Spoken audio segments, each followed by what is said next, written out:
여러분 안녕하십니까? 가장 빠른 종합 뉴스큐 시작합니다. 네, 청와대에서 1시간 전부터 NSC 상임위원회가 열리고 있습니다. 파기 시한을 이틀 앞두고 오늘 연장 여부가 결정될 가능성도 있는데 결과가 나오면 전해드리겠고 지소미아 중심으로 분석해 보겠습니다. 조국 법무부 장관 후보자, 오늘은 더 낮은 자세로 임하겠다는 말과 함께 다시 고개를 숙이기도 했습니다. 조 후보자 논란도 알아보겠습니다. 먼저 오늘의 주요 뉴스입니다.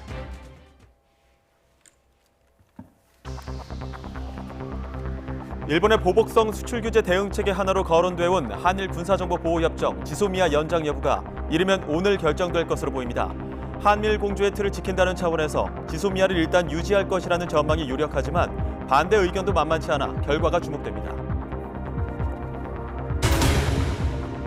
조국 법무장관 후보 딸의 논문 부정 등재 의혹과 관련해 야당의 공격은 물론 조 후보에 대한 의사단체의 고발과 대학생들의 촛불 집회 예고 등 파장이 커지고 있습니다. 조 후보는 처신이 조심스럽지 못했다며 몸을 낮췄지만 청문회를 통한 돌파 의지는 굽히지 않았습니다. 올해 2분기 국내 상하위 계층의 소득 격차가 통계 작성이 시작된 2003년 이후 사상 최대로 벌어졌습니다.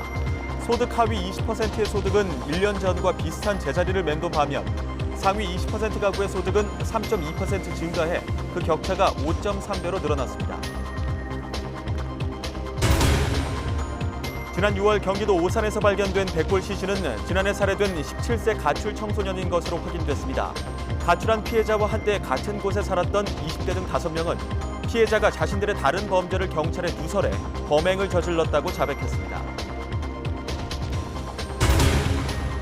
관련형 전자담배 흡연자 10명 가운데 8명은 일반 담배도 함께 피우는 것으로 보건복지부 실태조사 결과 드러났습니다. 관련형 전자담배만을 피우는 사람은 13% 선에 머물러 전자담배의 금연 보조 기능이 매우 약한 것으로 분석됐습니다. 페이스북이 접속 경로를 임의로 변경해 국내 이용자들의 접속 속도를 고의로 떨어뜨렸다며 방송통신위원회가 페이스북에 내린 과징금이 부당하다고 법원이 오늘 판결했습니다. 이에 따라 구글이나 넷플릭스 등 해외 콘텐츠 사업자들과 국내 사업자들의 형평성 논란이 일 것으로 보입니다. 네, 청와대가 현재 국가안전보장회의 NSC 상임위원회를 열어 한일 군사정보보호협정 지소미아 연장 여부를 논의하고 있습니다. 한미일 안보 공조와 일본의 수출 규제에 대한 대응 조치를 두고 연장이냐 파기냐 여론이 엇갈리고 있는데요. 이르면 두어 시간 안에 결론이 공개될 것으로 보입니다. 취재기자 연결합니다. 김도원 기자. 네, 청와대입니다. 네, 여론이 엇갈리는 만큼 청와대 논의 내용도 토론도 좀 궁금한데 지금 계속 논의 중인 거죠? 네, NSC 상임위는 오후 3시에 시작이 됐고 아직 이어지고 있을 것으로 보입니다. 오늘 NSC 상임위는 정용 국가안보실장 주재로 통일 국방부 장관, 국가정보원장 등이 참석하는 정례 회의인데요. 정 실장은 이 자리에서 지소미아 연장 문제를 심도 있게 협의할 거라고 말했습니다. 정 실장은 오늘 오전에는 이낙연 총리에게 보고할 게 있다면서 정부 서울청사를 방문하기도 했습니다. 국무총리는 NSC 상임위 참석 대상이 아니기 때문에 총리에게 지소미아 관련 내용을 미리 보고하고 의견을 나눈 것으로 보입니다. 문 대통령은 상임위가 끝나면 다시 정용 안보실장을 비롯한 외교안보 참모들과 별도의 회의를 가질 것으로 보입니다. NSC 자문 내용과 그 밖의 보고를 종합해 최종 결정을 내리고 나면 오후 늦게 발표가 이뤄질 가능성이 큽니다. 다만 협정 종료 통보 시한은 모레까지로 아직 시간이 남아있기 때문에 가능성이 크진 않지만 마지막까지 검토한 뒤 내일 발표할 가능성도 열려 있긴 합니다. 협정 파기와 연장을 두고 여론이 엇갈리는데 그래도 정부로서는 연장할 가능성이 더 커 보인다고요? 네, 일단 청와대는 마지막까지 신중한 입장을 유지하고는 있습니다. 오늘 오전 비건 미 대북특별대표를 만난 김현종 국가안보실 2차장의 설명을 들어보시죠. 우리가 하여튼 신중히 검토할 거다. 그리고 우리 국익에 합치하도록 판단을 잘 해서 내용을 결정을 할 거라고 얘기했습니다. 한미일 안보 협력의 중요성을 고려하면 일단 협정 연장 쪽에 무게가 실리고 있습니다. 비건 대표는 김현종 차장을 만난 자리에서 한미일 관계에 대해 먼저 얘기를 꺼냈고 또 여기서 지소미아 관련 언급도 나왔습니다. 또 정경두 국방부 장관은 일본이 제공하는 정보가 우리 안보에 실제로 도움이 된다는 의견을 밝히기도 했습니다. 하지만 우리나라에 대해 안보상의 문제를 이유로 수출 규제 조치를 실시한 일본과 민감한 군사 정보를 공유하는 게 맞냐는 지적이 계속되어 온 것도 사실입니다. 절충안으로 협정을 법적으로는 연장하되 실제로 공유하는 정보를 줄이는 방안도 거론됩니다. 지금까지 청와대에서 YTN 김도원입니다. 네, 앞서 비건 대표와 김현종 차장의 모습이 지나갔는데 이 미국의 계속되는 협상 재개 메시지에도 북한이 아직 대화에 나설 생각이 없음을 내비쳤습니다. 네, 북한의 이런 말과는 달리 청와대는 곧 협상이 재개될 것으로 내다봤는데요. 취재기자 연결해 자세한 내용 알아보겠습니다. 김지선 기자. 네, 통일부에 나와 있습니다. 네, 청와대는 왜 이렇게 보고 있는 겁니까? 네, 김현종 청와대 국가안보실 2차장이 스티븐 비건 미 국무부 대북 특별대표를 1시간 남짓 만난 직후 한 말입니다. 북미 간 대화가 곧 전개될 것이고 잘 전개될 것 같다는 느낌을 받았다고 말했습니다. 그렇게 느끼는 근거에 대해서는 말을 아꼈습니다. 북한에서 대화 재개와 관련해서 구체적인 신호가 있었는지도 물었는데 그건 아니라고 했습니다. 김 차장은 최근 북한이 강도 높은 대남 비난을 이어왔지만 정부가 계속 절제한 것을 미국 측이 높이 평가하고 있다고 설명했습니다. 한미가 비핵화 협상 프로세스에 대해 긴밀히 협조할 것이고 앞으로도 모든 것을 공유할 것이라고 강조했습니다. 네, 그런데 북한 측에서는 오늘 아침까지만 해도 이 대화 재개의 부정적 입장 아니었습니까? 네, 그렇습니다. 북한 외무성이 이번에는 우리의 F-35A 스텔스 전투기 도입을 문제 삼았습니다. 한미연합훈련에 이어 미국과 남한의 이런 군사적 적대 행위로 인해 대화의 동력이 떨어지고 있다는 겁니다. 북한이 물리적인 억제력 강화에 관심을 돌리도록 고민하게 하고 있다고도 위협했습니다.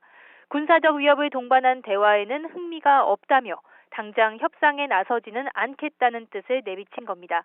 한미연합훈련도 끝나 비건 대표의 방한 기간 북미 실무 협상이 물꼬를 트지 않을까 하는 기대가 있었는데 이번에는 좀 어려워 보입니다. 하지만 비건 대표가 일정 때문에 내일까지 우리나라에 머물게 된 것으로 알려져 판문점 북미 회동에 대한 기대가 완전히 가신 것은 아닙니다. 북한의 오늘 담화를 보면 비난 속에서도 여전히 대화와 협상을 통한 문제 해결 원칙은 고수하고 있습니다. 여기에다 협상 시작 직전 강수를 둬서 긴장을 높인 뒤 지렛대로 삼는 것이 북한 외무성이 보여온 특유의 방식이기도 합니다. 겉으로 보이는 북한의 말과 달리 한미가 협상이 임박했다고 보는 것도 북한의 이런 스타일을 감안한 것으로 보이는데요.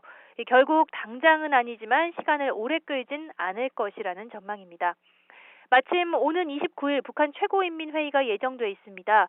북한이 큰 행사를 동시에 진행하지 않아온 전례로 보면 그 이후가 될 가능성이 큰 것으로 거론되고 있습니다. 지금까지 통일부에서 YTN 김지선입니다.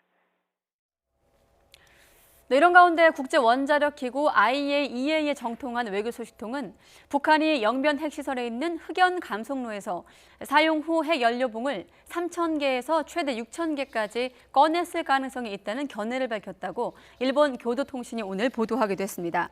IAEA는 지난 19일 공개한 보고서에서 북한이 원자로에서 핵연료봉을 꺼내고 재장전했을 가능성을 지적한 데 이어 플루토늄을 추출하는 재처리가 진행됐는지 여부를 주시하면서 관련 감시를 계속하고 있다고 밝혔다고 교도통신은 전했습니다. 네, 조국 법무부 장관 후보자 자신과 가족의 처신이 조심스럽지 못했다면서 나 몰라라 하지 않겠다고 말했습니다. 비판과 검증을 겸허히 받아들인다면서도 딸의 입시 의혹은 가짜 뉴스라고 못 박았던 어제보다는 수위를 낮춘 것으로 보입니다. 네, 이런 가운데 조 후보자의 딸의 논문과 관련해 단국대에선 연구윤리위원회를 소집해 논의에 나섰습니다. 취재기자 연결합니다. 조성호 기자. 네, 사회부입니다. 네. 의혹을 정면 돌파하겠다는 의지를 보였던 어제보다는 좀 수위가 내려간 것 같은데, 자, 조 후보자 출근길 발언 다시 한번 정리해 주시죠. 네, 조국 후보자는 자신에게 실망한 국민이 많아졌다는 점을 잘 알고 있다고 밝혔습니다. 처신이 조심스럽지 못했다고 생각한다고 말했는데요. 직접 들어보시겠습니다. 저와 저희 가족들이 사회로 받은 혜택이 컸던 만큼 가족 모두가 더 조심스럽게 처신했어야 했다고 생각합니다. 네, 조 후보자는 당시 입시제도와 법제도가 그랬다고 나 몰라라 하지 않겠다고 말했습니다.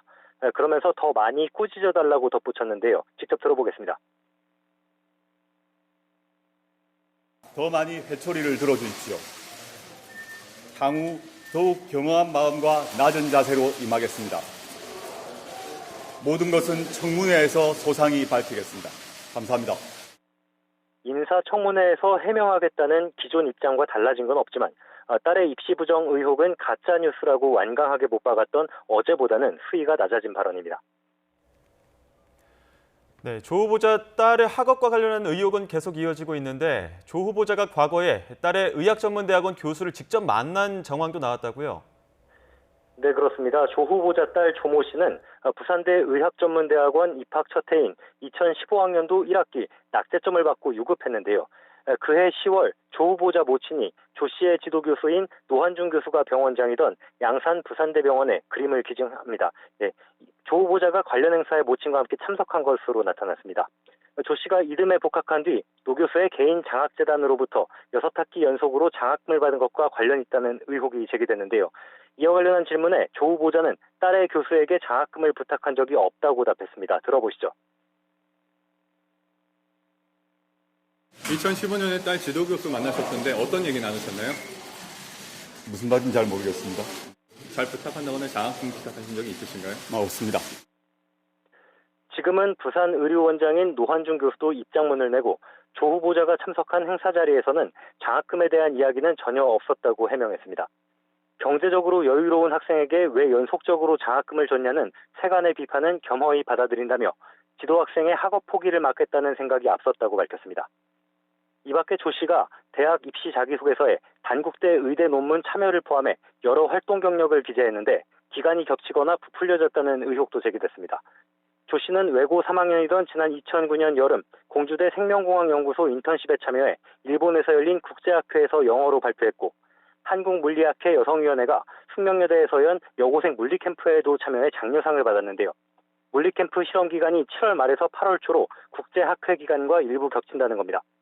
여러 입시 관련 의혹이 제기되자 고려대 측은 과거 규정에 따라 5년이 지난 입시 자료는 모두 폐기했지만 추후 서면 및 출석 조사로 전형 자료에 중대한 하자가 발견되면 입학 취소 처리가 될 수 있다고 밝혔습니다. 네, 여러 학교 이름이 등장하기 때문에 좀 복잡한데 일단 논문과 관련해서 단국대학교에서 윤리위원회를 소집을 했습니다. 오전부터 진상조사에 착수한 겁니까? 네, 오늘 논의를 거쳐서 결과가 나왔는데요. 단국대는 연구윤리위원회를 거쳐 언론에서 보도된 의혹들에 대해 공유했고요. 연구 진실성과 관련된 의혹들에 대해 예비조사에 나서기로 결론 내렸습니다. 연구 내용이나 결과에 대해 과학적, 기술적 기여를 하지 않은 사람에게 감사나 예우 등을 이유로 저자 자격을 줬는지 등을 중점적으로 조사하게 될 것으로 보입니다. 단국대 측은 조사를 맡을 위원들을 확정한 뒤 이르면 이번 달 안에 예비조사에 착수하게 될 것으로 보인다고 밝혔습니다. 어느 정도 기초적인 사실관계 확인이 끝나면 본조사도 이어질 것으로 보이는데요. 규정상 조사 기일은 90일이지만 연장이 가능하기 때문에 최종 결과가 나오기까지는 상당한 시일이 걸릴 전망입니다. 지금까지 사회부에서 YTN 조성호입니다. 네, 조 후보자의 딸이 고3 때 제3저자로 이름을 올린 공주대 연구팀의 성과물이 해외 학술지에 등재됐다는 사실도 확인됐습니다. 해외 학회의 영어 발표자로 참여했을 뿐이라는 해명과 배치되는 건데요. 관건은 같은 해 있었던 고려대 수시 전형에 관련 기록을 제출했는지 여부입니다. 송지은 기자의 단독 보도입니다. 조국 후보자의 딸 조모 씨는 고등학교 3학년이던 지난 2009년 여름 공주대 생명공학연구소에서 3주 정도 인턴을 했습니다. 이때 연구팀이 발표한 초록에 제3저자로 이름을 올렸습니다. 이에 대해 공주대 측은 학술지에 등재된 논문은 아니라고 해명했고 학술지 이런 데는 실는 건 아닌 건가요? 아니죠. 만약에 실렸으면 논문 검색하는 그 사이트가 있어요. 바로 이름이 나와요. 조국 후보 측도 해외 학술 행사에 참여해 영어 발표자로 나섰을 뿐이라고 밝혔습니다. 하지만 YTN 취재 결과 사실과 달랐습니다. 발표 초록은 호주의 조류학 관련 학술지에 등재된 것으로 드러났습니다. 역시 조 씨는 제3저자로 나와 있습니다. 더구나 발표 초록은 학술적 기여도가 높은 학술지를 엄선해 데이터베이스로 구축하는 SCI에도 등재됐습니다. 당시 연구팀은 교육과학기술부의 지원금을 받아 국책 사업을 진행했습니다. 여기에 고등학생 인턴이던 조 씨가 버젓이 연구자로 이름을 올린 겁니다. 연구팀의 정부 제출용 연구성과 보고서에도 조 씨에 대한 소속은 설명하지 않은 채 이름만 기재돼 있습니다. 이 때문에 조 씨가 같은 해 있었던 고려대 수시 전형에 이 같은 연구 실적을 강조했을 가능성을 배제할 수 없습니다. 실제로 조 씨가 고려대에 제출한 자기소개서를 보면 제1저자였던 단국대 논문과 함께 공주대 인턴십 참여와 학회 발표를 주요 성과로 강조했습니다. 여러 정황을 볼 때 조 씨가 고려대 수시 합격을 위해 화려한 연구 경력을 무리하게 추진한 건 아닌지 의구심이 커질 수밖에 없습니다. YTN 송재인입니다. 대한소아청소년과 의사회는 조국 법무부 장관 후보자를 자녀의 의학 논문 부정 등재 의혹과 관련해 검찰에 고발했습니다. 소아청소년과 의사회는 조 후보자의 딸이 고등학생 당시 제1저자로 의학 논문에 이름을 올린 것은 부정 등재라며 조 후보자를 서울중앙지검에 위계에 의한 공무집행 방해와 업무방해 혐의로 고발했습니다. 임현택 소아청소년과 의사회장은 고위 학생을 논문의 제1저자로 올린 것은 명백한 연구윤리 위반 행위라며 조 후보자는 당시 미성년자였던 딸의 친권자이자 법정 대리인으로 논문 제1저자의 허위 등재를 후원했을 가능성이 높다고 주장했습니다. 네, 조국 후보자 일가를 둘러싼 논란과 관련해 여야 공방은 국회 상임위 회의에서도 계속되고 있습니다. 네, 더불어민주당은 자유한국당이 가짜 뉴스를 퍼뜨리고 있다며 엄호에 나섰고 한국당은 조 씨 가족이 기득권과 특혜를 누려온 것 아니냐고 날을 세웠습니다. 취재기자 연결합니다. 김주영 기자. 네, 국회입니다. 네, 오늘도 여러 상임위가 열렸는데 회의 분위기가 어제와 비슷해 보이네요. 네, 오늘 국회에서는 여러 상임위 회의가 말씀처럼 열렸습니다. 그중에서 기획재정위원회와 정무위원회에서는 조국 후보자 인사청문회 전초전이 펼쳐지고 있습니다. 기재위에서는 조 후보자 아내와 조 후보자 동생 전처 사이의 부동산 거래, 또 회사 청산과 창업을 통한 조 후보자 가족들의 채무 변제 회피 의혹 등이 거론됐습니다. 자유한국당 의원들은 김현준 국세청장을 상대로 위법성과 탈세 의혹이 있으니 서둘러 조사하라고 촉구했고, 김 청장은 구체적인 증빙이나 명확한 혐의 없이 조사하기는 어렵다는 입장을 밝혔습니다. 정무위에서도 오후 회의에 들어와 조 후보자의 사모펀드 투자 관련 의혹들이 다시 거론됐습니다. 한국당 측에서는 최종국 금융위원장을 상대로 사모펀드 내부 정보 습득 의혹, 채무 변제 회피 의혹 등을 거듭 제기하기도 했습니다. 네, 여야 공방이 치열해 보이는데 조 후보자에 대한 인사청문회 일정은 정해진 게 있습니까? 네, 아직 여야 사이에 합의가 이루어지지 않은 상황입니다. 가급적 빨리 청문회를 개최하자는 여당과 현실적으로 9월에 진행해야 한다는 야당이 맞서는 모양새인데요. 일단 더불어민주당은 이달 안에 청문회를 열자는 입장을 내세우면서 자유한국당의 의혹 제기는 흠집내기에 불과하다고 비판하고 있습니다. 민주당 이인영 원내대표는 한국당이 법에 규정된 인사청문회는 안 하면서 공안몰이식 가짜뉴스의 생산 공장으로 전락해서는 안 된다고 강하게 비판했습니다. 특히 조 후보자 가족에 대한 내용이 아니라 조 후보자의 사법개혁 의지, 정책 비전을 봐야 하는 것 아니냐고 강조했습니다. 자유한국당은 후보자의 자질과 업무 능력에 대한 검증은 완전히 도외시하고 오로지 가짜뉴스, 공안몰이, 가족 털기, 정쟁 반복에만 혈안이 되어 있는 것 같습니다. 반면 자유한국당과 바른미래당은 서둘러 청문회를 여는 것 자체보다 진상이 드러나게 하는 것에 방점을 찍어야 한다는 입장입니다. 한국당 황교안 대표는 인사청문회부터 열자는 청와대와 여당의 주장은 청문회 하루만 넘기면 임명을 강행하겠다는 꼼수라고 밝혔습니다. 그러면서 조 후보자는 검찰의 엄정한 수사부터 받아야 한다고 강조했습니다. 검찰의 엄정한 수사부터 받아야 합니다. 검찰 수사가 제대로 이루어지지 않는다면 특검, 국정조사 등을 통해서라도 반드시 책임을 묻도록 하겠습니다.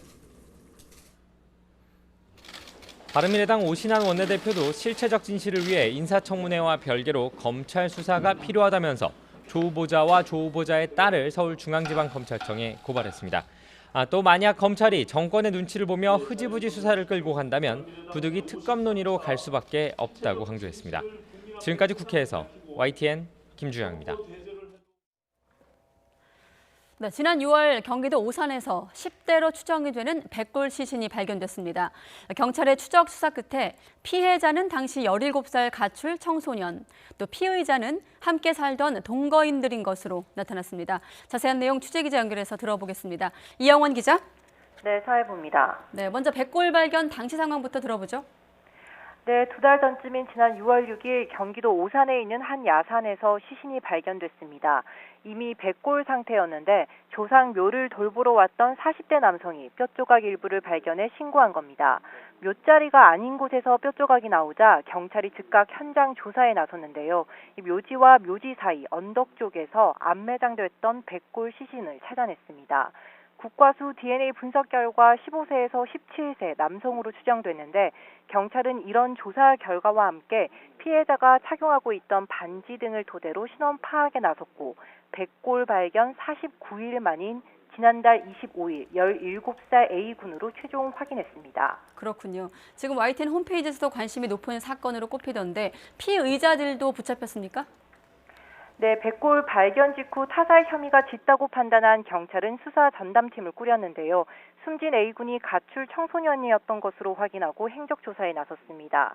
이 과정에서 A군이 지난해 5월 가출한 뒤 SNS를 통해 알게 된 22살 B씨 등 3명과 함께 생활했다는 사실이 확인됐습니다. B씨 등의 행적 수사에 나선 경찰은 이들이 삽과 장갑 등 범행 도구를 사들인 정황을 확인했는데요. 특히 B씨 등이 몰고 다닌 차량 트렁크에서 A군의 혈흔이 발견돼 이 결정적인 물증을 토대로 이들을 추궁했습니다. 결국 B씨 등은 A군이 자신들의 다른 범죄 사실을 경찰에 불리하게 진술해 앙심을 품고 지난해 9월 범행을 저질렀다고 자백했습니다. 대포 통장을 모아 보이스피싱 조직 등에 팔아넘기는 일에 A군 같은 가출 청소년들을 이용해 온 건데 이와 관련해 경찰 조사를 받은 A군이 B씨 등의 지시로 한 일이라고 진술하자 A군을 살해해 자신들의 잘못을 덮으려 했다는 겁니다. 하지만 B씨 등 2명은 또 다른 범죄로 이미 수감됐는데요. A군 살해 혐의까지 추가돼 앞으로 철창 신세를 더 지게 됐습니다. 경찰은 B씨 등 2명과 군 복무 중인 나머지 1명까지 모두 3명을 살인 혐의로 다음 주 검찰에 송치할 예정입니다. 이외에 A군을 야산 근처로 유인하는 데 가담한 다른 가출 청소년 등 2명은 미성년자 유인 등의 혐의로 입건했습니다. 지금까지 사회부에서 YTN 이영원입니다. 학교 비정규직 노조가 교육 당국과의 임금 교섭 중단을 선언하고 10월 2차 총파업을 예고했습니다. 정규직 전환을 요구하는 국립대병원 5곳의 비정규직 노동자들 역시 오늘부터 파업에 들어갔습니다. 취재기자 연결하겠습니다. 권호진 기자. 네, 서울시 교육청입니다. 네, 우선 이 학교 비정규직 노동자들 2차 총파업에 나설 것으로 보인다고요? 네, 지금 상황에서는 그렇게 예상이 됩니다. 학교 비정규직 노조와 교육당국은 지난 7월 초 사흘간의 총파업 이후 어제까지 5차례 임금 협상을 벌였지만 계절됐습니다. 이에 따라 학교 비정규직 노조는 어제 교섭 중단을 선언했고 오늘 기자회견을 자체해 10월 2차 총파업을 예고했습니다. 교섭 파행이 계속될 경우라는 조건을 달기는 했는데요. 양측이 다음 일정도 잡지 않고 돌아섰다는 점에서 파업 가능성이 높아 보입니다. 학교 비정규직 노조는 책임과 권한도 없는 교섭위원 대신에 교육부 장관과 교육감들이 직접 교섭에 나설 것도 촉구했습니다. 학교 비정규직 측은 기본급 6.24% 인상과 근속수당 인상, 처우 개선, 9급 공무원 초봉 80% 수준의 공정임금제 실현 등을 고수하고 있습니다. 교육당국이 기본급을 1.8% 올리고 교통비와 직종수당을 포함한 0.9% 추가 인상과 기본급 차등 인상이라는 새로운 안을 제시했지만 받아들이지 않았습니다. 비정규직 측은 기존에 받고 있던 교통비와 직종수당을 없애고 모두 기본급에 포함해 최저임금에 맞춘 조삼모사 아니라고 이를 비판했습니다. 학교 비정규직 노동자들은 다음 달에 전국 17개 시도 교육청 앞에서 대규모 집회를 여는 등 교육당국에 대한 공세를 재개할 예정입니다. 자, 그리고 서울대를 포함해서 국립대병원 비정규직 노동자들은 오늘부터 파업에 들어가는 거고요. 네, 그렇습니다. 국립대병원 5곳의 비정규직 노동자들이 정규직 전환을 요구하며 오늘 오전부터 파업에 들어갔습니다. 이번 파업에는 서울대병원과 강원대, 경북대, 부산대, 전남대 병원이 참여했습니다. 파업 노동자들은 청소와 주차, 사무보조 등을 맡는 파견 용역직으로 현재 이들의 파업으로 인한 진료 차질은 빚어지지 않고 있습니다.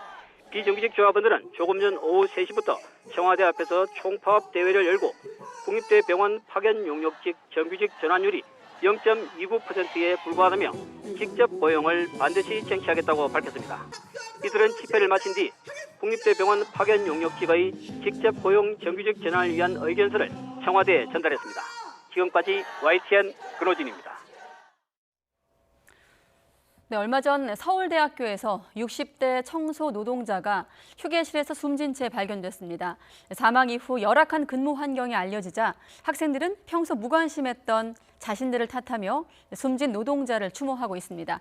학교 측은 뒤늦게 개선을 약속했습니다. 김다연 기자의 보도입니다. 강의동 지하에 있는 허름한 휴게실. 서울대학교 청소 노동자들이 쉬는 곳입니다. 창문도 없는 좁디 좁은 방 안엔 선풍기 한 대가 무심한 듯 자리 잡고 있습니다. 냄새도 많이 나요.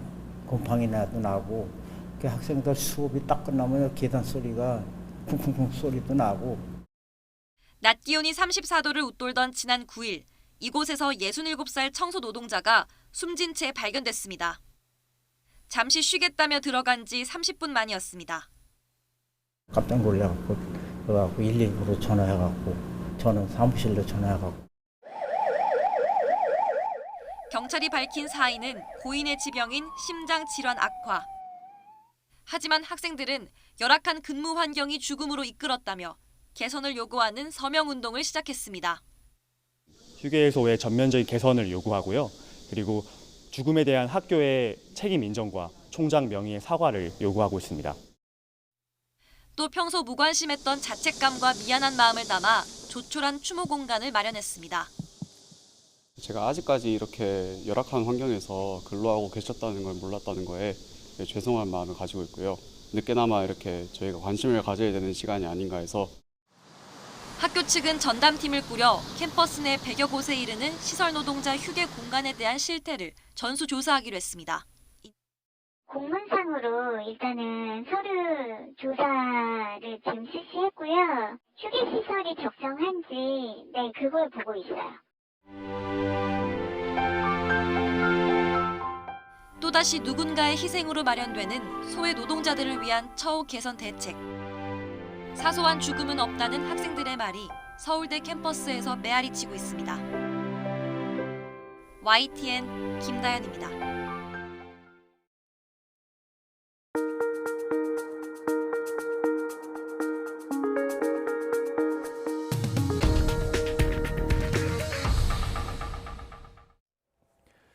(2분기) 상하위 계층의 소득 격차가 사상 최대치로 나타났습니다. 하위 계층은 제자리지만 상위 계층은 소득이 더 증가했는데요. 취재기자 연결해 자세한 소식 들어보겠습니다. 백종규 기자. 네, 경제부입니다. 1분기에는 다소 격차가 주는 듯 했는데 2분기 소득 격차는 사상 최대 수준을 기록했네요.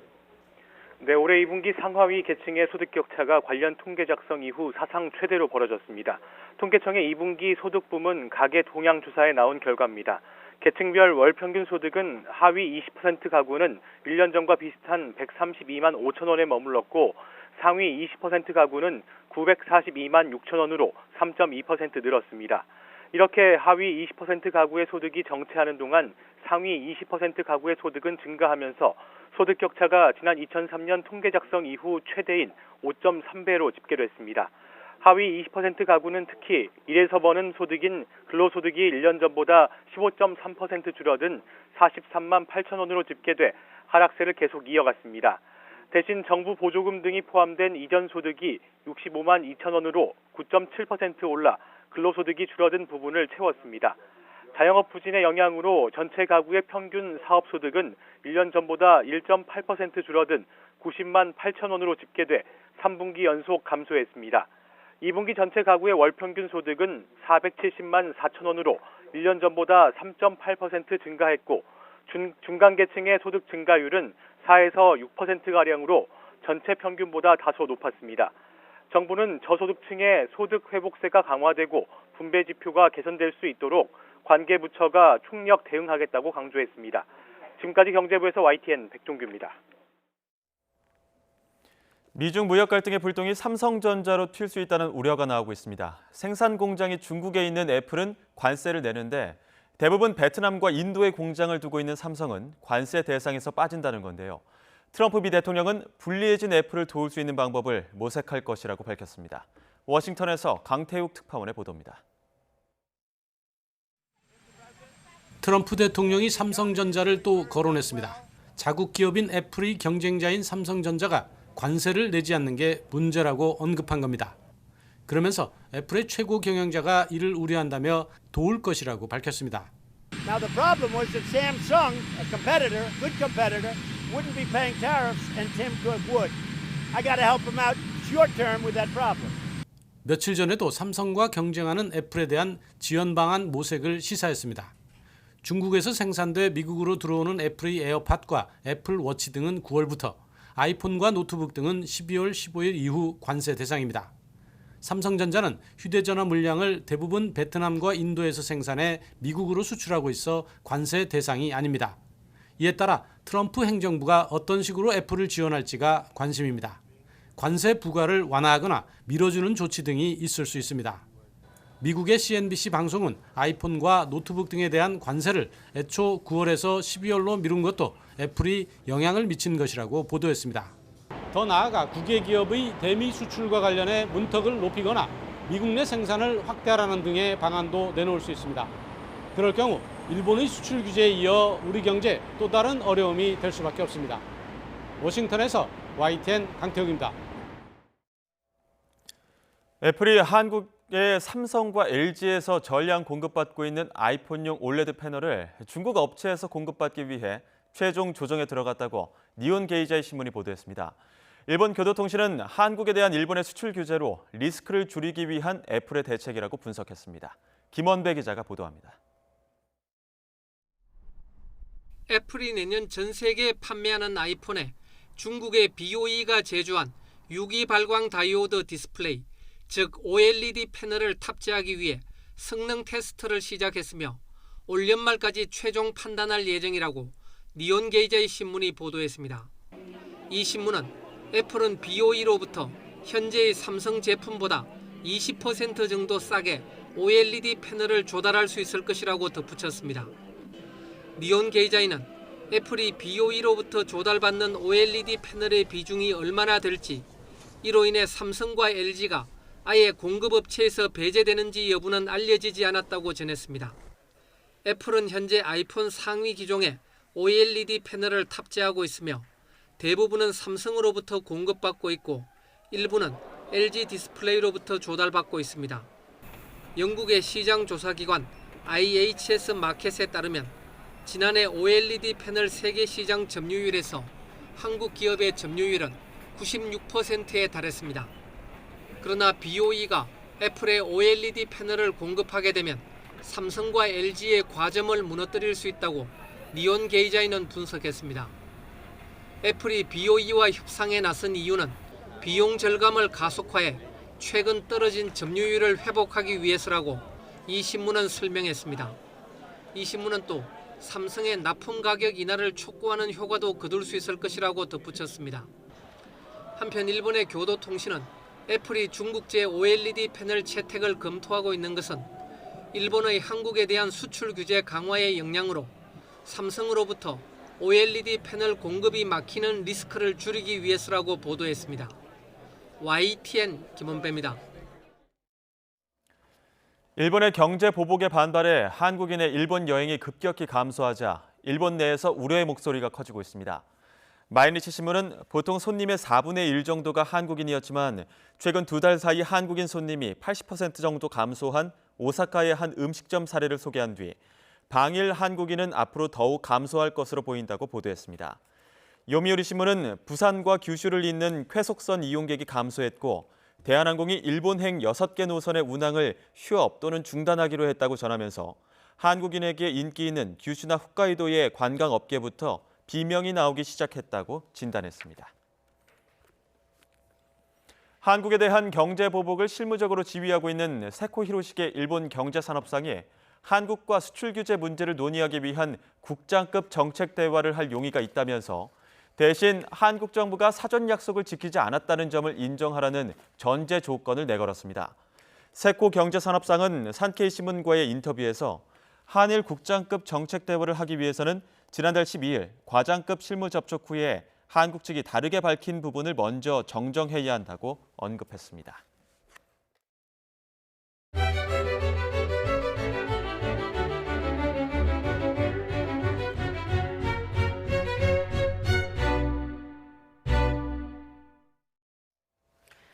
네, 내년도 건강보험료 인상률이 오늘 결정될 것으로 보입니다.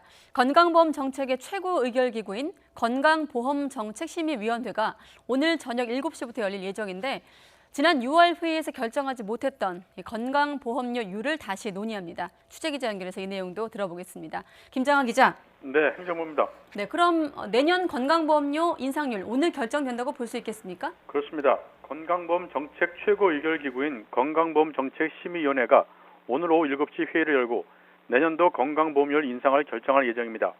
보건복지부는 지난 5월 1차 국민건강종합계획을 수립하면서 내년도 건강보험료율 인상률을 3.49%로 제시했습니다.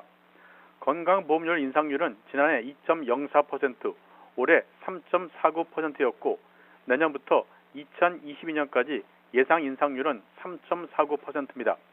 이렇게 되면 건강보험료율은 올해 6.46%에서 내년에 6.69%, 2022년에는 7.16%로 뛰어오를 것으로 전망되고 있습니다. 이는 지난해 6.24%보다 0.92%포인트 상승한 수준입니다. 정부는 문재인 케어를 시행하면서 보험료 급등 우려가 나오자 인상률을 2023년까지 지난 10년간 평균인 3.2%를 넘지 않게 관리하겠다고 밝혔습니다. 네, 지난 6월 상황도 함께 떠오르기도 하는데 자, 오늘 회의에선 건강보험료율 인상의 전제 조건, 이 건강보험에 대한 국고지원금 문제를 놓고 가입자 대표들의 공세가 예상된다고요? 그렇습니다. 건강보험료율 인상 여부는 정부가 제시하는 국고지원금 규모에 따라 달라질 수 있습니다. 당초 내년 건강보험료율 인상은 지난 6월 건강보험정책심의위원회 회의에서 결정될 예정이었습니다. 하지만 노동계와 경영계 등 8개 가입자 단체 대표들이 정부가 국고지원 책임을 다하지 않으면 보험료율은 동결해야 한다고 주장해 결정이 미뤄졌습니다. 가입자 단체 대표들은 국민은 보험료 납부 의무를 준수하고 있는데 정부는 보험료 예상 수입의 20%를 지원하도록 한 법 규정을 제대로 지킨 적이 없다고 밝히고 있습니다. 그러면서 지난 2007년 이후 미납된 국고지원금이 24조 5천억 원에 이르는데 정부는 보장성 확대 정책으로 생색만 내고 부담은 국민에게 전가하고 있다고 비판하고 있습니다. 민주노총 등 무상의료운동본부는 오늘 회의에 앞서 건강보험 재정에 대한 국가 책임을 촉구하고 보험료 인상에 반대하는 기자회견을 열 예정입니다. 자, 그러니까 건강보험에 대한 국고 지원을 어느 정도 하는가가 관건이 될 것으로 보이는데 정부 입장도 궁금하네요. 정부는 지난 2007년부터 건강보험료 예상 수입액의 20%에 상당하는 금액을 14%는 국고에서 6%는 담배 부담금으로 조성한 건강증진기금에서 지원해야 합니다. 올해 국고지원금은 보험료 예상 수입액의 13.6%인 7조 8천여 원으로 책정됐습니다. 지난해보다 7천억 원이 늘어난 수치입니다. 내년 국고지원과 관련해 박능우 보건복지부 장관은 지난달 18일 올해보다 1조 원 늘리는 것이 목표라고 밝혔습니다. 오늘 회의에서 정부가 국고에서 얼마를 건보 재정에 지원한다고 밝힐지가 회의장 분위기를 좌우할 것으로 보입니다. 가입자 단체 대표들은 정부가 국고지원금을 확대한다고 밝힌다면 보험료 인상 논의에 참여하겠지만 기대보다 낮은 수준이면 회의장에서 퇴장할 수도 있다는 입장입니다. 이렇게 되면 국회에서 국고지원금이 확정되는 것을 지켜보면서 건강보험료 인상률을 결정하게 되는 경우도 배제할 수 없을 것으로 보입니다. 내년도 정부 예산안은 이번 주 차관회의에서 결정되고 다음 주 국무회의를 거쳐 국회에 제출될 예정입니다. 지금까지 행정부에서 전해드렸습니다. 페이스북이 국내 접속 속도를 일부러 떨어뜨렸다는 이유로 방송통신위원회가 물린 과징금 처분에 반발을 했던 소송에서 법원이 페이스북에 손을 들었습니다. 서울행정법원은 페이스북이 방통위를 상대로 제기한 시정명령 처분 취소 청구 소송에서 방통위는 페이스북에 부과한 과징금 등 행정처분을 취소하라며 원고 승소 판결을 내렸습니다. 방통위는 앞서 지난해 3월 페이스북이 국내 통신사와의 망사용료 협상 과정에서 일부러 접속 경로를 바꿔 국내 이용자들의 접속 장애를 유도했다면서 페이스북에 3억 9천만 원 정도의 과태료를 부과했고 페이스북은 이에 불복해 행정소송을 제기했습니다. 관련형 전자담배 흡연자의 80%가 일반 담배와 전자담배를 함께 사용한다는 조사 결과가 나왔습니다. 보건복지부는 울산대 의대 조홍준 교수팀에 의뢰한 관련형 전자담배 사용 실태 조사 결과 이같이 나타났다고 밝혔습니다. 연구팀은 20세에서 69세 흡연자 1,530명을 대상으로 흡연 형태와 관련형 전자담배에 대한 인식을 조사했습니다. 그 가운데 관련형 전자담배 흡연자 574명을 분석한 결과 관련형 전자담배만 사용하는 사람은 13.4%에 불과했고 나머지 80.8%가 관련형 전자담배와 일반 담배를 중복 사용했습니다. 네, 응원하는 스포츠팀의 유니폼 혹은 구단 로고가 들어간 모자 등 이른바 굿즈라고 불리는 상품들이 스포츠 팬들 사이에서 인기가 크다고 하는데 이 어린이용 프로스포츠 모자 가운데 일부 제품에서 발암물질 등 유해 물질이 검출되면서 주의가 필요하다는 지적입니다. 신윤정 기자가 취재했습니다. 프로스포츠 구단의 로고와 캐릭터, 선수 얼굴 등으로 디자인한 옷과 모자 등 다양한 제품들. 홈구장 매장이나 공식 온라인몰에서 주로 판매되며 팬들 사이에서 인기를 끌고 있습니다. 그런데 어린이용 모자 일부 제품에서 발암물질이 검출돼 주의가 필요한 것으로 나타났습니다. 한국소비자원이 프로스포츠 구단 홈페이지에 연계된 공식 업체의 온라인몰에서 판매되는 어린이용 모자 13개를 조사한 결과 5개 제품에서 포말데하이드가 검출됐습니다. 프로야구 제품 2개, 프로농구 2개, 프로축구 1개로 아동용 섬유 제품의 허용 기준치를 최대 2.3배 초과했습니다. 포말데하이드는 1군 발암물질로 모자는 이마나 두피, 머리카락에 직접 닿는 데다 손으로 만지기 때문에 피부염을 유발할 우려가 큽니다. 포말데하이드는 국제암연구소에서 인간에게 발암성이 확인된 1군 물질로 분류가 되어 있습니다. 유아나 아동은 성인에 비해서 안전에 취약해서 또 2개 제품에서는 모자 안쪽 부분의 pH, 즉 산성도가 안전 기준을 벗어나 피부 자극을 유발할 우려가 있는 것으로 지적됐습니다. 유해 물질이 검출된 업체는 모두 해당 제품의 판매를 중지하고 교환이나 환불해주기로 했다고 소비자원은 밝혔습니다.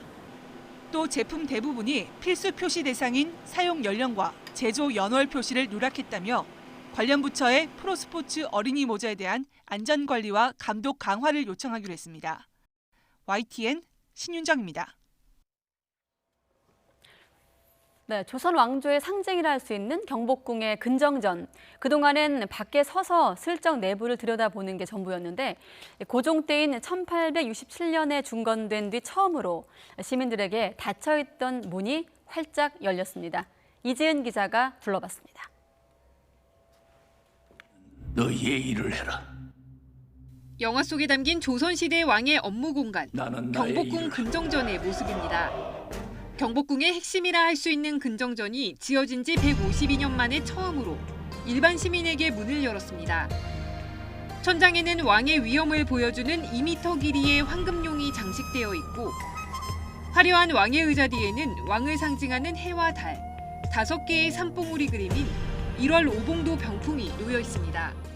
요즘 경복궁이 이제 데이트 코스나 SNS 용도로 한복 입고 이게 좀 그런 용도로 많이 쓰이는 것 같더라고요. 그런데 이번 경복궁 근정전 내부 공개를 하면서 우리 문화를 좀 더 확실하게 효율적으로 알릴 수 있는 것 같아서 직접 들어가 볼 수 있다는 반가운 소식에 사람들이 몰리면서 단 3초 만에 첫 특별 관람 20명 자리가 모두 찼습니다.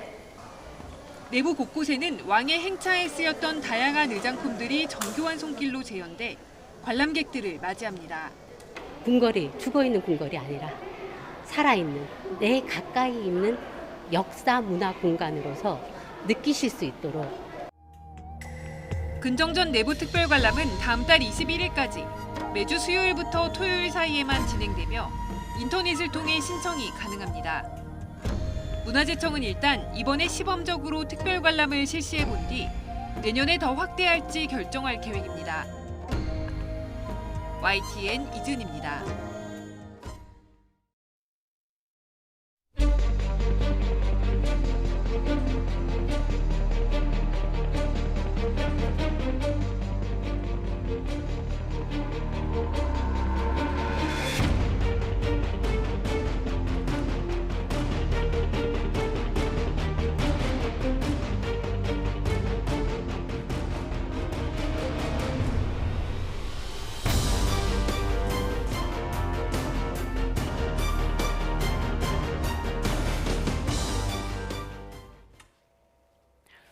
네, 이렇게 지소미아 연장 결정 시한이 이틀 앞으로 다가온 상황이고 또 일본 화이트리스트 발효도 28일로 다가온 가운데 어제는 한일 외교장관 회담이 있었고 오늘은 청와대가 지소미아 문제를 논의하고 있습니다.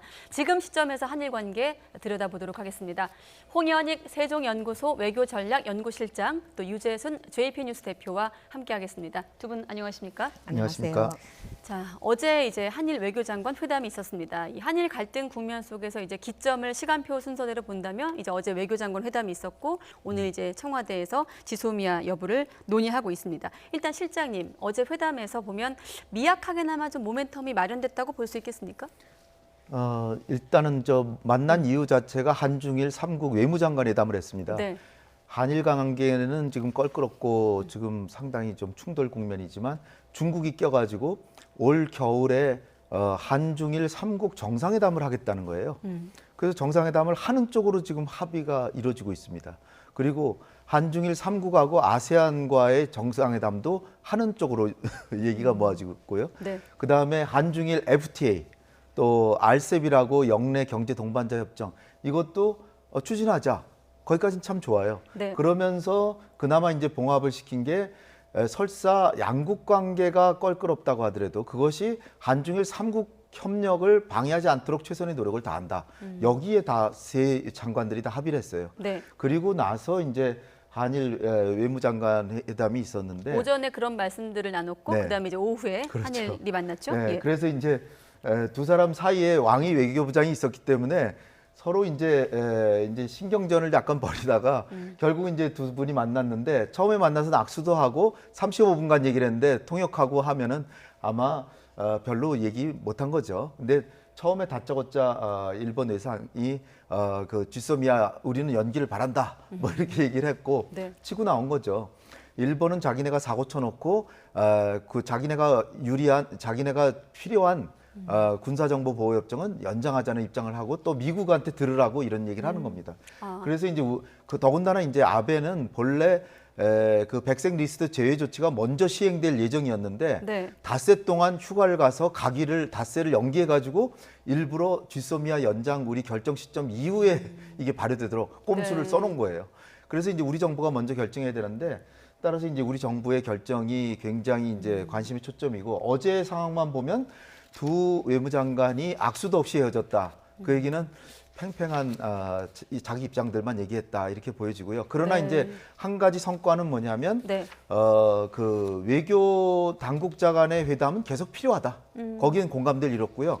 그러나 지금 일본의 대한국 보복 조치는 주로 경제산업성과 아베 총리실과 이 경제산업성이라고 그랬죠. 네. 여기 두 부서에서 하기 때문에 비교적 외무장관은 뭐 고노 장관은 대화하자는 쪽인 것 같고 상대적으로. 네, 네. 상대적으로. 예. 그래서 지금 우리가 낙관하기는 어렵다 이렇게 봅니다. 그러니까 회담에서 평행성은 지속했지만 대화 필요성에 공감하는 정도로 네. 어제 회담은 좀 평가하신다는 말씀이었는데 앞서 실장님께서 미국 보라고 네. 지소미아를 거론했다는 표현을 쓰시기도 했거든요. 네. 일본 내에선 이 지소미아 문제 어떻게 바라보고 있습니까?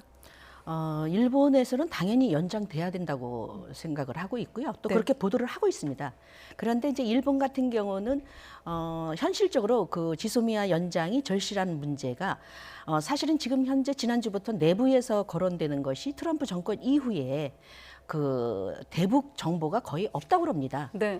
과거 정권에 비해서 그 미국 정권에 비해서 최근에 와서 대북 정보가 줄어들었기 때문에 일본 입장에서는 지금까지는 우리나라가 대북 정보를 제공해주고 일본 같은 경우는 대북 위성 정보를 우리한테 제공해주고 그런 관계였는데 일본에서 절실한 건 뭐냐면 탈북자뿐만 아니라 휴민트에 의한 대북 정보를 원한다는 겁니다. 왜 그러느냐 하면 통일교라든가 과거에는 통일교라든가 과거 그 외무성 출신이라든가 원로 가네마루 신이라든가 네. 북한을 전세기를 띄워서 갔다 왔지 않습니까? 그렇기 때문에 고이즈미 수상도 그렇고 그렇지만 고이즈미 수상하고는 지금 아베 수상하고는 관계가 별로 좋지 않단 말이에요. 예. 뭐 반전 운동도 하고 있고 고이즈미 전 수상 같은 경우는 그렇기 때문에 대북 정부가 전무하다는 거예요. 그래서 일본 쪽에서는 어떤 걸 원하냐면 작년 우리가 평창 올림픽 때만 해도 김여정이 와가지고 청와대를 들어가서 거의 2시간 반, 거의 3시간 가까이 있지 않습니까? 네. 그거를 일본에 제공을 했단 말이에요. 그러니까 그렇듯이 한 예를 들어서 일본에서는 예를 들어서 보도를 한 겁니다. 예를 들어서 그렇게 최고위급의 정보조차도 일본은 얻을 수 있는 루트가 없고 파이프가 없어요, 지금 현재. 그렇기 때문에 지소미아의 연장 여부는 현실적으로 일본에게 아주 절실한 그 현안이라는 거죠. 조금 더 쉬운 표현으로 쓰자면 일본이 좀 아쉬운 대목이다. 그렇죠. 네, 지소미아 현실적으로. 파기 여부는 일본에게 좀 아쉬운 대목이다. 마침 또 김현종 차장과 비건 대표가 만난 자리에서도 지소미아가 거론이 됐습니다. 이런 얘기가 나왔어요. 김현종 차장, 국익에 합치하도록 판단을 잘해서 결정할 것이다. 이런 표현을 썼는데 국익이라고 하면 어떤 부분들을 좀 논의할까요? 논의를 했다기보다요. 우리가 네. 우리끼리 판단하는데 국익의 관점에서 최대한 한국의 국익을 증진하는 방향으로 하겠다는 건데 요거 협정 자체만을 보면 네. 사실 이게 대부분 미사일 공격이나 우주 정보 이런 것을 우리가 이제 좀 보조적으로 일본에 좀 받는 것이고 예. 지금 대표님 얘기하셨듯이 우리는 일본에게 받는 정보는 미국에게 대부분 받는 정보 그거를 조금 크로스 체크하거나 네. 보완하는 정도의 정보라면 일본이 한국으로 받는 건 전 세계 어디에서도 받을 수 없고 미국한테도 거의 받기 어렵고 네. 우리만이 갖고 있는 아주 소중한 정보를 받는 거기 때문에 그리고 이제 지정학적으로 볼 때 우리는 사실 중국을 적국으로 보진 않잖아요. 네. 러시아도 적국으로 보진 않죠. 그러니까 북한으로부터의 도발이나 군사 공격을 염두에 두고 일본한테 보조적으로 도움을 받는다 그러면 그건 보완적인 정보일 수밖에 없고 미국이 대부분 주고 우리가 직접 과거와 달리 레이더망이 다 있기 때문에 우리가 직접 다 볼 수 있는 거거든요. 네. 그런데 일본의 경우는 중국에서 만약 일본에 미사일을 쏜다 그러면 한국 상공으로 날아갈 수가 있어요. 따라서 우리가 초기 정보에 대해서 일본에게 결정적인 정보를 줄 수 있는데 네. 북한에서 한국으로 날아오는 미사일에 대해서 일본이 우리한테 초기 정보를 줄 수가 없죠. 그건 우리 스스로가 감당하는 거예요. 네. 그러니까 일본의 정보는 우리한테 꼭 필요한 건 아니에요.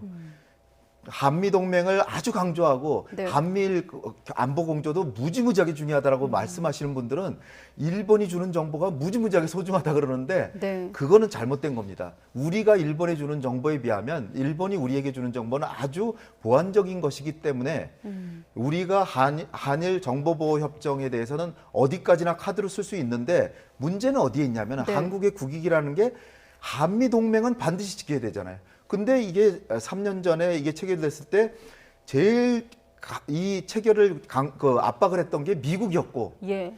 오히려 두 번째가 일본이었어요.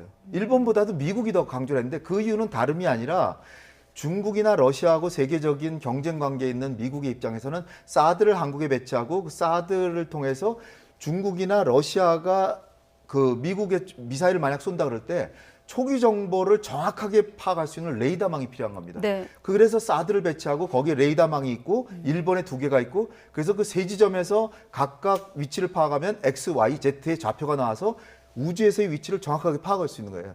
그런데 지금까지는 한미일 삼국이 약정만 체결돼 있는데 이건 의무가 아닙니다. 네. 그래서 협정을 체결하도록 했는데 한미 간의 협정이 있지만 또 미일 간에도 있지만 한일 간이 이게 막혀 있는 거예요. 네. 따라서 이거를 협정을 맺어라 라고 미국이 해서 한미일 간의 원활한 레이더망 정보 소통의 장을 마련하고 사드가 원활하게 하는데 그것은 결국 중국이나 러시아를 견제하기엔 미국의 세계 전략에 기여하는 것입니다. 그런데 우리가 뻔히 이것을 알고 있지만 대한민국의 국익보다 미국의 국익에 이게 상당히 작동하는 것이지만 만약에 우리가 이거를 네. 3년 전에 체결 안 하는 건 우리 자유였지만 지금 있는 협정을 다시 연장 안 한다 그러면 미국이 굉장히 싫어하겠죠.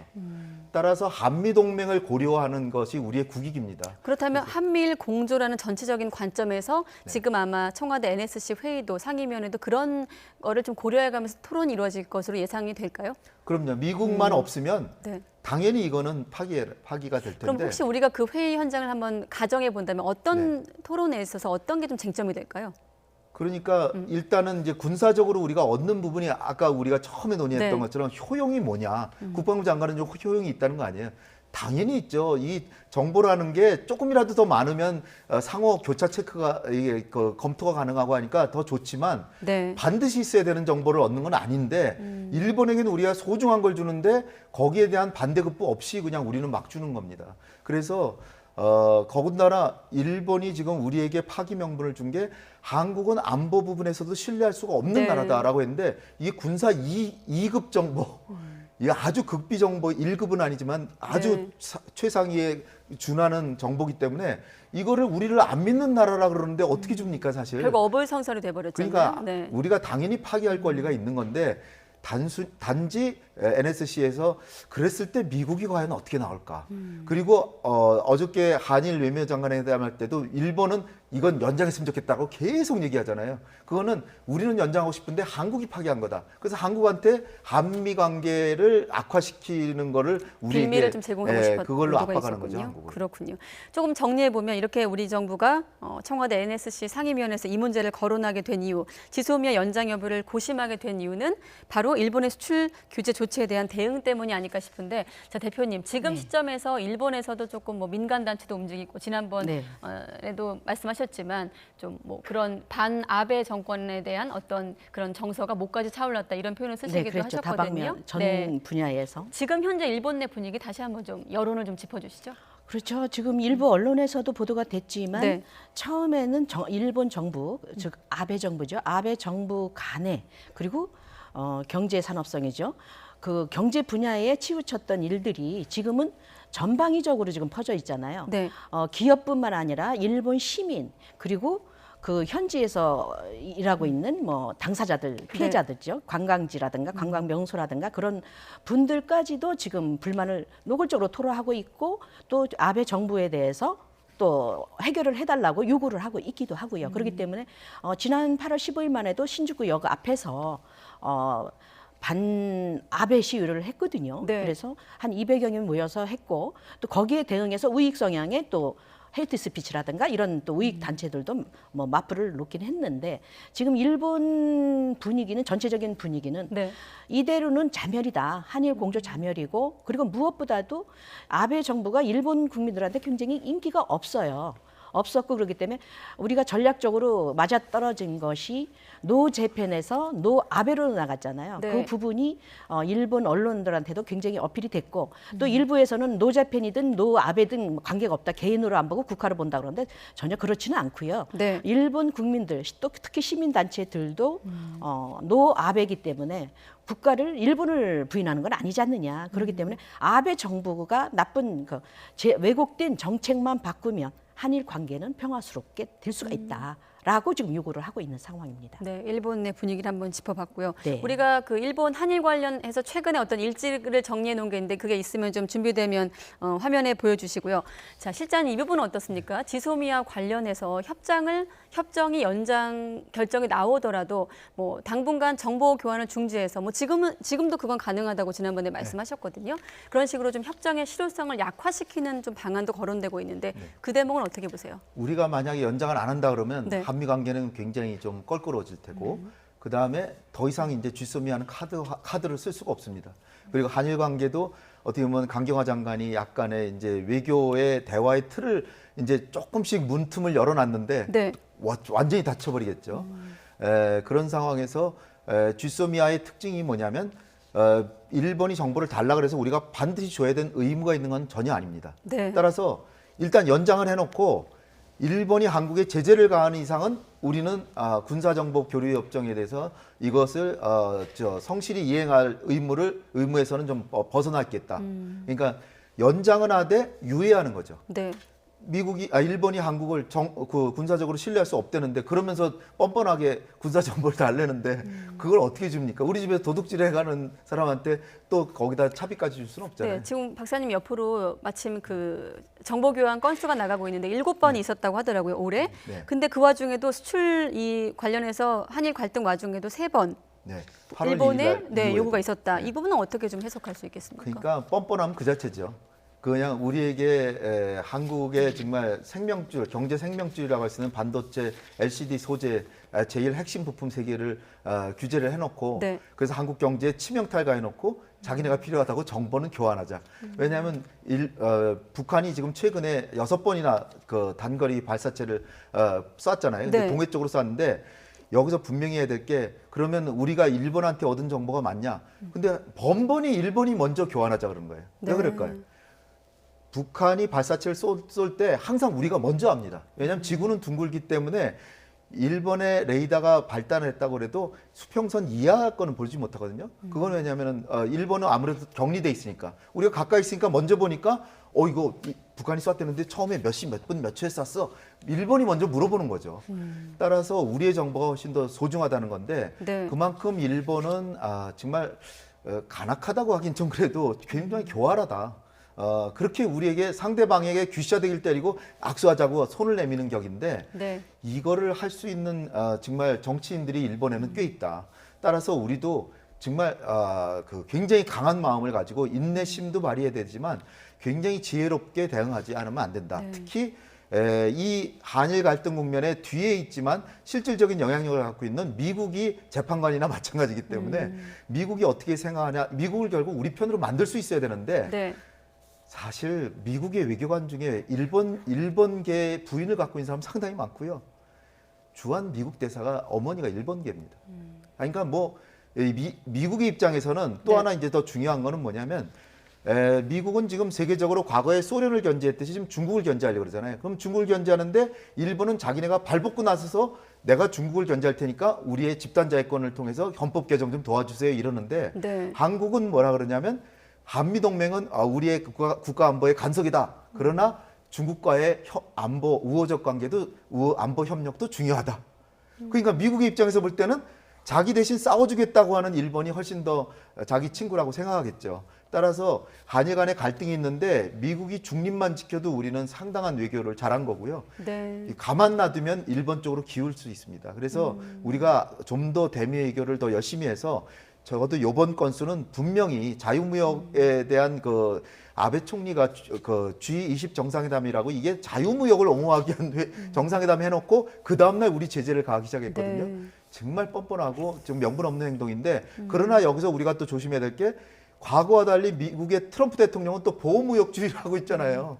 그러니까 그래서 일본이 그걸 따라간다는 지적도 있고요. 그렇죠. 그러니까 네. 오바마 하면은 당연히 한국 편을 들어줄 겁니다. 왜냐하면 자기가 가치관에 있어서 자유무역을 옹호했으니까. 근데 트럼프는 아메리카 퍼스트에서 보호무역을 하니까 아베 저 친구가 나를 따라하네? 그 참 재밌네. 그 정도로 생각할 수도 있어요. 네. 안타깝습니다. 지금 시점에서 우리 정부는 대미 외교에 좀 힘을 기울여야 된다 이런 말씀과 또 한 가지 눈에 띄는 건 일본이 뺨을 때리고 악수를 건네는 형국이다 이런 표현을 쓰셨는데 자 대표님 이 부분은 어떻습니까? 지금 만약에 이제 뭐 결정은 지금 아직 나오지 않았습니다만 연장 결정을 한다고 해도 혹시 일본이 이를 유화적인 제스처로 받아들일 가능성이 낮다는 게 좀 전문가들의 시각이 많던데 일본에서는 어떻게 볼까요?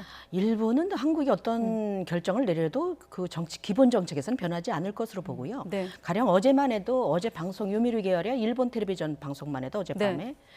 예를 들어서 지소미아가 파기될 경우 그래서 미국이 반응을 해서 미군 철수까지 이어질 경우 일본은 어떻게 해야 되느냐라는 방송을 했어요. 네. 그 정도로 프로그램이 이미 시나리오가 이렇게 짜여져 있기 때문에 그리고 지난번에 8월 초에 마크 에스퍼 국방장관이 다녀갔지 않습니까? 네. 일본을 통해서 한국.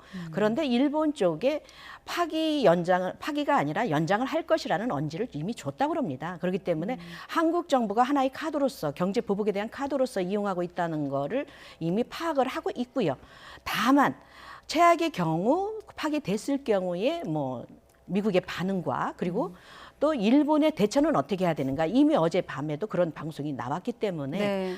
일본 같은 경우는 파기되든 연장되든 어차피 미국과 의논해서 공조를 해 나갈 것이기 때문에 네. 그렇지만 기본적으로는 기조는 연장된다라고 보고 있습니다. 그렇군요. 지금 마침 그 대표님 옆으로 지소미아 개념이 다시 한번 설명되고 있는데 실장님 다시 한번 좀 설명을 해주세요. 제가 듣기로는 이 지소미아 협정의 어떤 원칙이 철저하게 기브한 테이크, 상호주의 원칙에 입각한다고 들었거든요. 네. 저거는 뭐 서로 간의 군사 기밀을 공유해야만 한다가 아니라 네. 공유할 때 그 받은 정보를 다른 국가에 누설하지 않는다. 보호해야 된다, 정보를 그래서. 자기 기밀인 양 잘 보호해서 기밀이 양국 간에만 공유하지 다른 데까지 새나가지 않게 한다. 네. 그런 약속이고요. 그런데 이제 암묵적으로 북한에 대한 정보만 교류하기 때문에 이게 이제 우리가 그런 큰 국면으로 이렇게 생각해 볼 수 있습니다. 네. 사실 우리가 한일 합병 35년을 끝내고 광복을 맞았는데 네. 그 광복 이후 어느 정부도 북한은 아무리 우리가 이데올로기 다르고 경쟁하더라도 같은 네. 동포잖아요. 근데 북한을 대상으로 일본과 군사 기밀을 공유한다. 어느 정부도 한 적이 없는 겁니다. 네. 그런 상황에서 쥐소미아라고 하는 거는 서로 간의 기밀을 교환하는 길을 열어놓는 거죠. 네. 따라서 지금 아마 그 정부별로 정리해 놓은 것도 있을 거예요. 아마 노태우 정부, 이명박 정부 때 어떤 논란이 있었는지 그거는 제가 정리하게 있는데, 설명드릴게요. 네, 화면에 한번 과거에는 띄워주시죠. 우리가 예. 저 인공위성뿐 아니라 뭐 레이더나 뭐 네. 이런 그 대북 정보망이 몹시 우리가 부족했기 때문에 노태우 정부 때는 우리 정부가 쥐소미아를 체결하자고 했어요. 네. 그땐 일본이 거들떠도 안 받습니다. 자, 왜냐하면 자기네가 정보를 주는 게 훨씬 더 소중하니까. 네. 근데 2000년대 중반에 가면서 우리가 레이더망이나 이런 게 굉장히 보강이 되고 그런 상황에서 우리의 정보가 훨씬 더 소중해지니까 이제는 2010년쯤 되면 일본이 계속해서 이거 하자고 그런 거죠. 예. 그런데 2012년에 이명박 정부 때 체결을 하려고 이명박 정부는 상당히 친일적이었잖아요. 독도 방문해가지고 완전히 한일 관계를 파탄 상태로 만들었지만 그 전까지는 굉장히 친일적이었습니다. 네. 그래서 이 쥐소미아를 하려고 다 됐는데 이거는 절차상 법적인 하자가 있었어요. 예. 뭐냐면 국무회의를 통과하려면 국무위원들한테 하루 전에 다 통보를 해줘야 되고 차관급 회의를 거쳐야 되고 또 지금 2016년에도 안 했던 국회의 동의나 또는 국민들에 대한 청문회 같은 걸 해야 되는데 아무것도 안 한 거예요. 그래가지고 하루 전에 국민들한테 그 국무회의에서 임시 안건으로 그냥 갑자기 상정해가지고 통과시키고 그 다음날 체결한다는데 저 같은 사람이 엄청나게 반대를 하니까 그냥 전 국민이 일어났죠. 그러니까 일본한테 지금 국가적인 결례로 체결하기 1시간 전에 못하겠다라고 결례를 범했습니다. 네. 이명박 정부 때였어요. 2012년.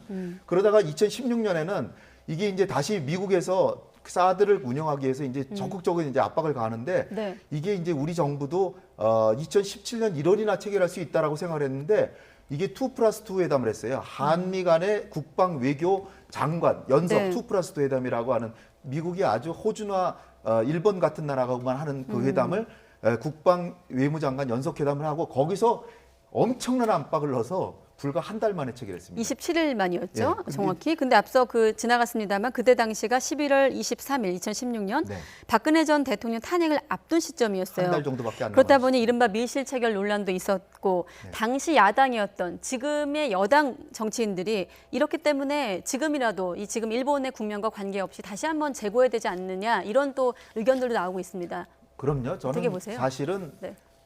우리가 지금 생각해야 될 게 뭐냐면 쥐소미아하고 사드 배치하고 이걸로 인해서 쥐소미아하고 사드 배치 이전의 한중 관계 생각해 보세요. 네. 얼마나 좋았습니까? 박근혜 대통령이 천안문 광장에서 푸틴 대통령하고 시진핑 주석하고 나란히 서가지고 악수하고 그러던 한중 관계였어요. 예. 근데 사드 배치하고 쥐소미아 해가지고 이게 연계돼서 작동에 돌아가니까 지금 시진핑 주석이 올해 서울에 온다고 하니 말도 없잖아요 지금. 네. 굉장히 서먹서먹하고 한국 경제가 받은 엄청난 보복 이걸 생각해 보세요. 중국으로 받아. 그런데 이거를 쥐소미아를 그렇게 하라고 떠밀었던 미국이 중국에 대해서 왜 한국에 대해서 경제 보복하냐고 한마디 하는 거 들어보셨어요?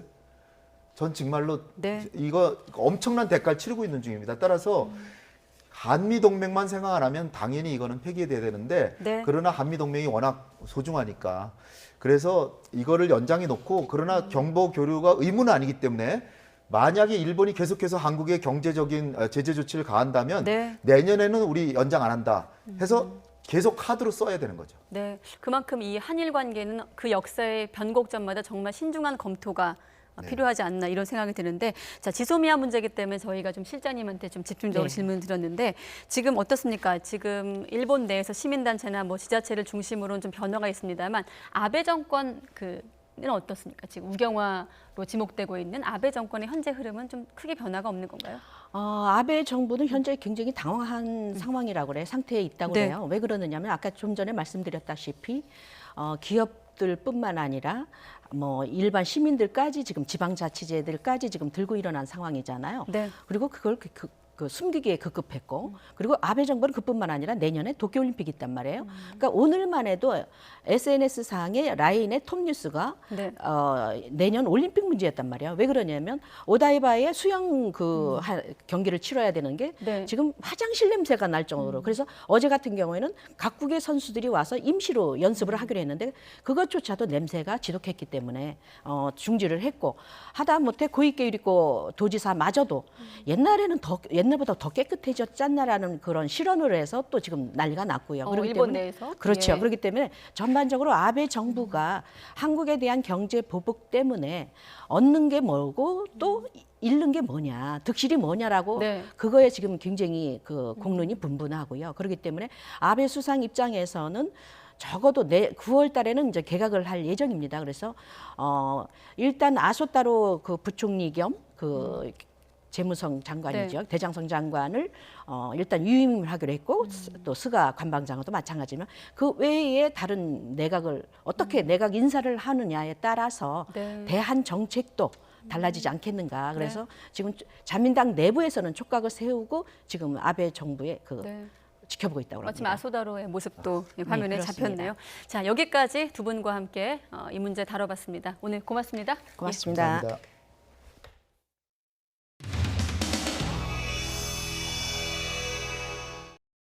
발사된 건 가지고 신형 무기 언급하고 있는 거 잘 아시죠?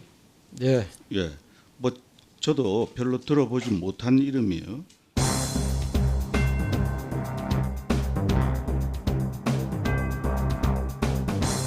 에이테킴스급 단거리 탄도미사일. 이게 뭡니까? 예, 그 에이테킴스라고 그런 것은 미군이 사용하고 있는 지대지 미사일입니다. 지대지 미사일인데 북한이 발사한 게 그거라면서.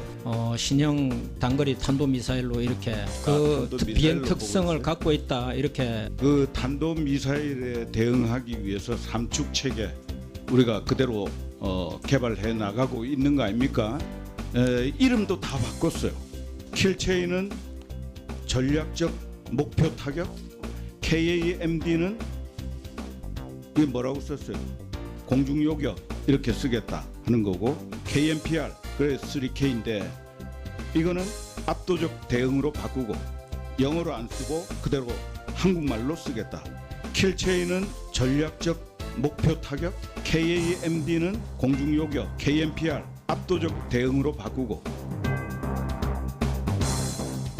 의지가 다 약화되고 있는 거 아니에요? 약화된 게 아니고 의원님 예를 들어서 킬체인 왜 이름을 바꿔요? 킬체인 KMD, KMPR 국민들이 알기 쉽게 국민들이 알기 쉽게 그냥 가시지. 그럼 왜 이 이름들을 다 바꿉니까? 킬체인 KMD, KMPR이 알아듣기 쉽습니까? 한국형 미사일 방어 체계 이해하고 있어요. 작전하는 요원들이 쉽게 이해하고 작전할 수 있도록 명칭을 바꿨습니다. 그게 아니라 북한 자극하지 또 그렇게 않게. 몰아가십니까? 아니 지금까지 해오던 3K 우리 다 그렇게 잘 이해하고 있는데 아니 그러니까 군이 왜 작전 요원들이 쉽게 이해하고 작전할 수 있도록 그렇게 바꾼 겁니다. 한미연합훈련 지금 없애고 축소하고 그랬는데 그거 전에 하던 거 이상으로 더 잘하고 있다? 누가 믿어줍니까? 그런 궤변을 의원님께서 훈련 안 하는 병력 동원 안 하는 그런 훈련이 그게 제대로 된 훈련이라고 그렇게 강변할 수 있어요? 의원님께서 말도 안 훈련 되는 계획하고 예를 들어서 훈련 참관해 보셨습니까? 훈련 계획하고 훈련 참관해 보셨습니까? 다 이렇게 다 보고 나도 이렇게 엄청난 연구를 하고 전문가는 아니지만 그따위 소리를 장관이 어떻게 지휘하고 있는 의원한테 그런가? 왜 아무리 아니다라고 얘기를 해도 장관! 왜 믿지를 않으십니까? 병력 동원하는 그런 훈련, 병력 축소하는 훈련, 원래 대대급하고 그게 같은 겁니까? 원래 그것보다 UFG 더 강화하고 있다고요? 원래 UFG 연습은 병력 동원하는 그런 훈련이 아닙니다. 아니 내가 전문가가 아니라 그렇게 폄하하고 멋대로 그렇게 하고 우리 그런 겁니까? 우리 군을 폄하하지 마십시오. 국민이 불안하기 때문에 제발 우리 군을 폄하하지 마십시오. 국민을 대변해서 나도 국방 전문가가 아니라고 그렇게 말하세요. 국방위원님이신데 왜 국방 전문가 아니십니까?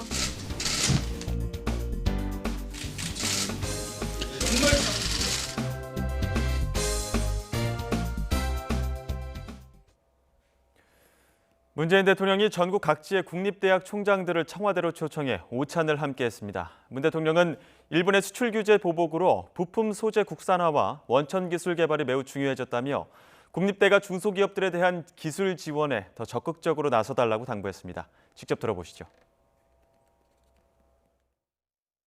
아시다시피 요즘 이제 우리 기술의 국산화, 또 이 소재 부품 중소기업들의 원천 기술 개발에 대한 지원, 뭐 이런 것이 지금 매우 중요한 국가적인 과제가 되어 있습니다.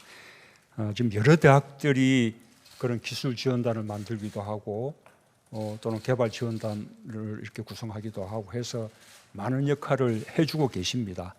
더욱더 적극적이고 활발하게 해주시라는 당부 말씀을 드리고, 그 점에 대해서도 필요하다면 정부가 R&D 등 또는 어떤 대학에 대한 지원 예산 등을 통해서 최대한 지원하겠다는 약속 말씀을 드리겠습니다.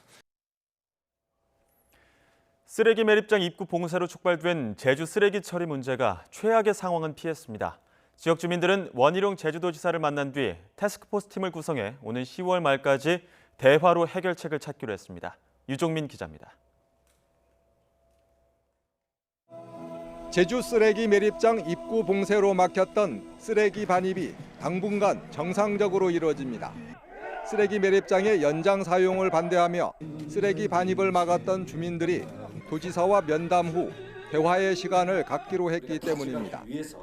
오는 10월 말까지 행정당국과 대책위가 태스크포스 팀을 구성해 해결책을 찾기로 했습니다.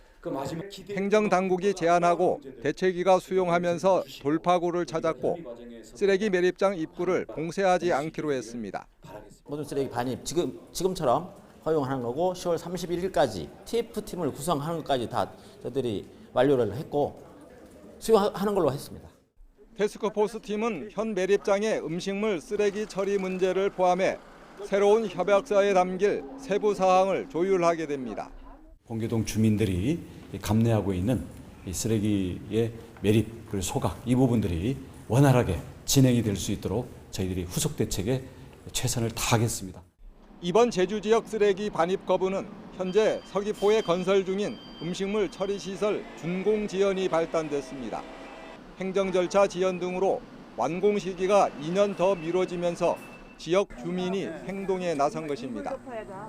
지역 주민들은 지난 27년 동안 3번의 연장 운영 협약을 체결하며 쓰레기 처리를 해왔는데 다시 연장을 요구하자 지난 19일 입구를 막아섰고 하루 동안 쓰레기 대란이 현실화됐습니다. 제주 쓰레기 사태는 지역 주민들의 양보로 잠시 숨 고르기에 들어갔습니다. 하지만 합의가 이루어지지 않을 경우 재발의 불씨는 여전히 남아 있습니다. YTN 유종민입니다.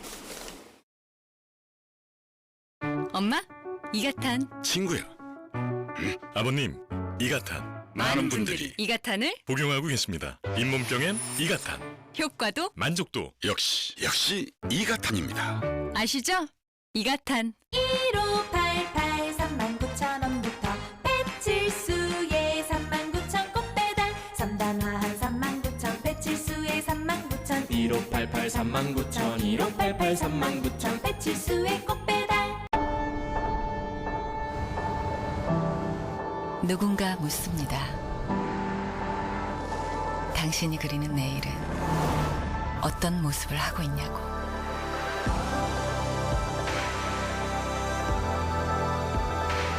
상상이 현실이 되는 공간을 만들어갑니다.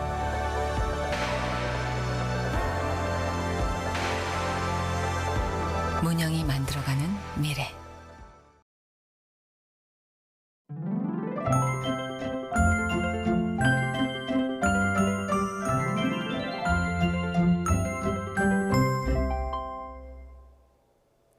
내일은 선선한 가을바람이 불기 시작한다는 절기 처서입니다. 아침, 저녁으로는 선선하겠지만 낮 기온은 30도로 여전히 낮더위가 나타나겠는데요. 주말에는 기온이 29도로 내려가면서 낮더위도 꺾일 전망입니다. 이번 주말에는 맑은 날씨가 이어지겠지만 다음 주 화요일과 수요일 사이에는 남부지방에 또 한 차례 국지성 호우가 내릴 전망입니다. 내일은 비나 소나기 소식 없이 전국이 대체로 맑겠습니다. 다만 맑은 하늘에 볕이 강하게 내리쬐면서 전국의 자외선 지수가 매우 높게 치솟겠습니다. 외출 시에는 자외선 차단에 신경 써주셔야겠습니다. 밤사이 대부분 지역에서 열대야 걱정 없겠습니다. 서울의 최저기온 22도, 광주 22도, 부산 25도로 예상되고요. 낮 기온 오늘보다 1에서 2도가량 낮겠습니다. 서울 낮 기온 30도, 광주 29도, 대구 31도, 부산 29도로 예상됩니다. 지금까지 날씨 정보였습니다. 네, 잠시 뒤 뉴스큐 2부에서 뵙겠습니다.